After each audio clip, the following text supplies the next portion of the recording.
Hey guys, it's Shelby, otherwise known as Shelbizleee here on YouTube, and today I wanted to talk about some things I talked myself out of buying and how I did that, because I want to draw a very direct link between being a non-consumerist or consuming a lot less and being an environmentalist, because I truly believe that the more items that we create a demand for, the bigger our environmental footprint is, and thereby talking ourselves out of buying things, we're consuming less and having a smaller impact on our overall environment. For this What I Talked Myself Out of Buying video, I did partner with Surfshark again, which is a virtual private network that a lot of you guys seem to take a lot of value in last time I talked about it. So if you didn't pick it up last time, we'll talk about it again this time, but check the description box for an 83% off discount code to get yourself a VPN and protect your identity and all your information from those evil little people on the internet who are not only trying to talk us into buying stuff, but also are the ones trying to steal our credit card numbers and things like that a lot of the times. So protect yourself, but we'll talk more about that later. All right, now let me just start off by saying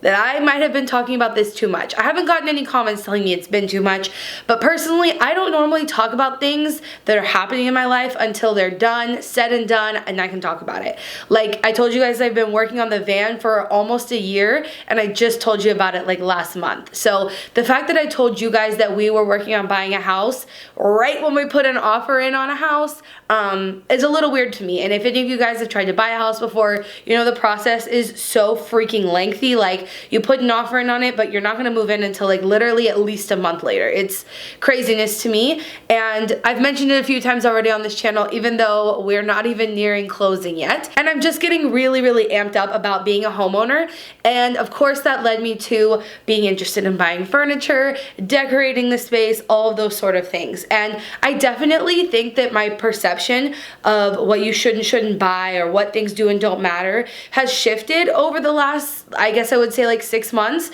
from when I started working at home and when I started filming more in my space. And that might be different for me, right? So the reason I'm saying this, I've talked myself out of a ton of furniture and home decor recently, and I'm gonna get more specific about that. But I think for me, it's a little bit different because you see my home all the time. Like, you are looking at me in my home, and this is my space to live in, to work in, for you to look at, for me to create content around and have backdrops and things like that, you know what I mean? I think it's a little bit different for me than most people, because I've definitely thought of anti-hauling like just home decor. In general, just home decor. And I still partially think that because my home is pretty minimalistic, a cute backdrop kind of thing. It's very easy to get sucked into all the things because there's so much cute stuff out there. Let's just be real. Whether we are trying to be anti-consumers or we're not, ton of companies make a ton of cute stuff that we think is really cute and we'd probably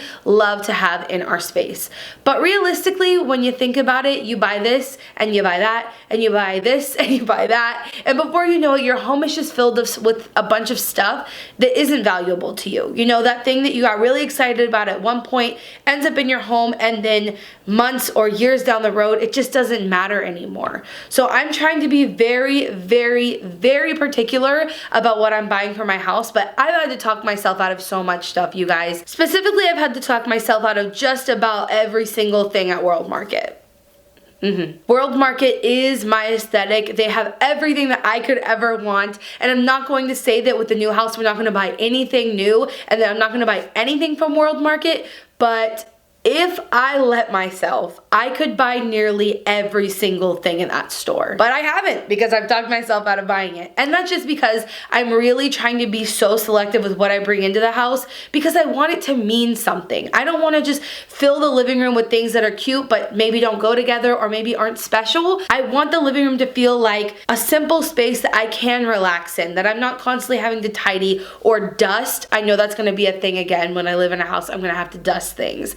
I used to hate that when I lived at my parents' house. Anyway, that's just to say that I talked myself out of buying a ton of home decor recently, and I really want people to think through that, because I didn't know this was a thing until I started looking stuff for this house. But apparently there are decor trends, because I've been looking through Pinterest and things will be like 2019 spring home decor trends. What? Like, I didn't know that was a thing. Like, let me decorate my house like this and then throw it all out, and then the next season let me redecorate my house. Like, are people doing that? Because I don't know anybody personally who does that, but I guess marketers are aiming for that now, for that to be a thing. Yeah, no, absolutely not. No interest in doing that. I'm really looking at buying statement pieces that are going to be timeless. So I just wanted to add that in here. There'll be probably so much more talk like this as the home buying process continues. I really work through these decisions, and my hope with making these types of videos is that it helps you guys think through decisions like that as well, about things you do and don't need and why you think you need them, and how to rationalize whether or not you really need them. Because like I've said many times, when you buy something new, it is literally like doing a drug. Your brain tells you that you're happy. The dopamine in your brain, whenever you buy something new, tells you that you're happy. So it can be really easy to find something that you think is cute, buy it, and you're happy about it, but then later on down the line, it's just kind of clutter and it takes up room in your space and in your mind. So I really want to focus on helping you guys figure out how to talk yourselves out of buying things, because it took me a long time, but I think I've gotten pretty good at it. So this is a perfect time to tell you guys about Surfshark, because it is a virtual private network. And since I've been looking at home decor, like I said, whenever you search something on Pinterest, I think it's Google that gets that information, and then they can target it back to you on Instagram. So that started happening on my phone because I keep Surfshark, my VPN, on my computer, but I didn't have it on my phone.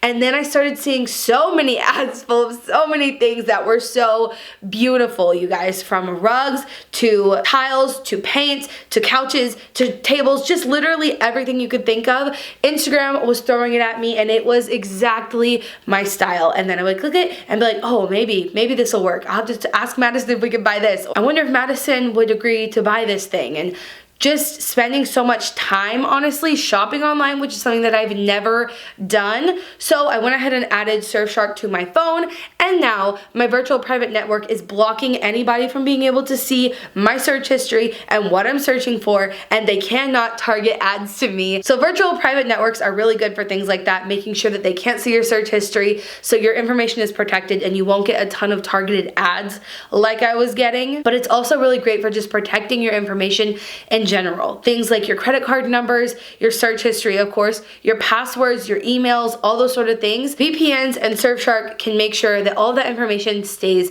locked down, and so no one is stealing your info. Surfshark and VPNs are also really great for changing your location. In case you live in Canada but you want to get a show on Netflix that's in US only, you can use a VPN to switch your country to the US so that you can see that show. There are a ton of benefits to using a VPN. I'll leave some of the other ones on the screen for you, but definitely check out Surfshark. It's really, really affordable, and honestly, what it could save you in protecting your information is more than worth it. To get the 2-year subscription at 83% off, I don't think you'll regret it. I certainly have felt so much better since using a VPN, so check it out. It'll be at the top of the description. So something else I've talked myself out of buying, and I'm really curious what your take is on this, is tanning lotion, tanning oil, SelfTanner, that's the word I'm looking for. Do you use a SelfTanner, and if you do, what is it, and do you feel okay about it? So obviously, all tanning lotion solutions, self-tanners that I have found come in plastic, and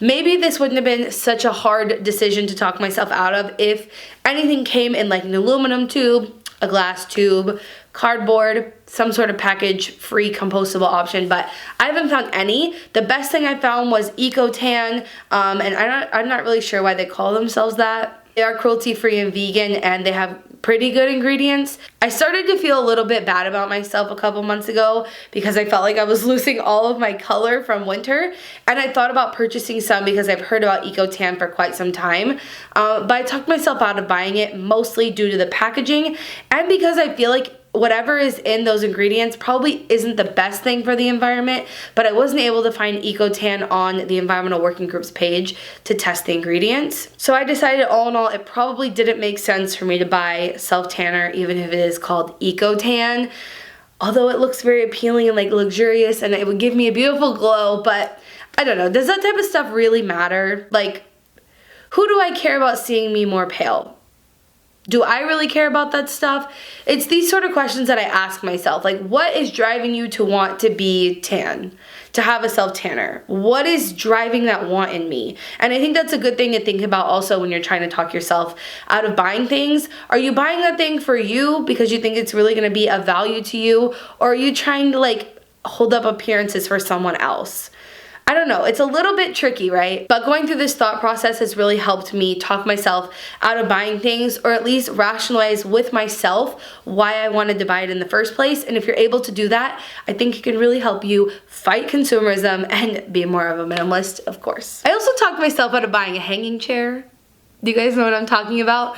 So there are hanging chairs that you can hang from your roof, and they're really, really cute. And there are also hanging chairs that you can hang from, like, I don't know, I guess an arch that they sell with them. They're super cute and fun, and I think they make a space look really unique and beautiful. But the only thing that stopped me from buying one of those is functionality. Realistically, how often am I going to sit on a chair that's hanging from the ceiling? And then I thought about if it's hanging from like a man-made structure already, like the hanging chair, you also have to buy like a structure to hang the chair from. What's the point in the hanging chair, right? It's not as elusive and like cool if it's hanging from something that you bought to go with it. If it's hanging from the roof, that's a little bit, I think, cooler and more unique, like I said. But again, how often am I gonna sit in a chair that's hanging from the roof? Tell me if any of you guys have a hanging chair indoors, by the way. I'm not talking about like a swinging chair outside. I'm talking about those like crochet cute little chairs, or some of them are made of like wicker rattan? How do you say that word? Some of them are made from that material, and they're just really, really cute, and they look great in photos, but it's one of those things that I probably would only buy because it was cute and would look good in photos and or videos, but then I wouldn't use it any other time. I don't know. I'm still on the fence about that. I guess maybe I would need to test run one. If I could find one secondhand, I'd probably be more like inept to not talking myself out of buying it and just being like, okay, go for it, and if we don't like it, we can resell it, that sort of thing. But for now, I've talked myself out of the hippie boho hanging chairs. I feel like all of these are home decor today. Like a lot of these are home decor because the last one is also a home decor item. Have you guys seen these? I'll put a picture in here. Ladder blanket holders, or like towel holders, or whatever it is. It's literally just wood like put together, and then people are hanging like blankets and stuff on them. I think they're really, really cute. But the reason I talked myself out of buying this is obviously like anti-consumerism, yes, but they're also fucking expensive. They're like minimum $80 that I've seen these ladders at, and they're just pieces of wood that are probably made from unsustainable wood, right? Like if I'm patient enough, I could go outside and find sticks to make this ladder myself.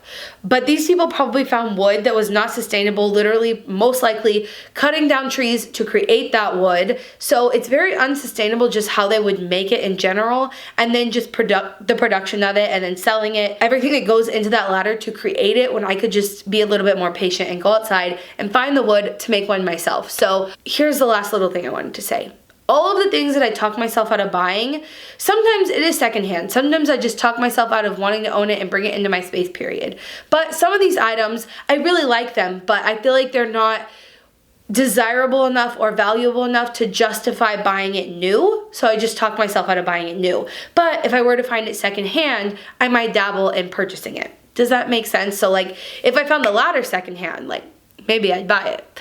But I also am gonna try to make one myself. We'll see how that goes. So those are all the ways I talked myself out of buying a few things recently. I plan to do probably a lot more of these coming up because I will have to be making a lot more buying decisions than I'm used to, and probably talking myself out of buying a lot. I'd love to know in the comments what you talked yourself out of buying. Those are always my favorite comments to read on these videos. You guys can help everybody else in the comments talk themselves out of buying things, and it really helps me talk myself out of buying things too. It's like I had an addiction once to shopping, and now I'm just still fighting it. It takes a lot of reinforcement, you know what I mean? So give me the reinforcement, please. So many purchasing decisions to make coming up. So thank you so much for watching. Make sure you check out Surfshark if you want a VPN, and I highly recommend you do get one, and they're giving you 83% off, which is a huge discount. So make sure you at least check it out. Link is in the description.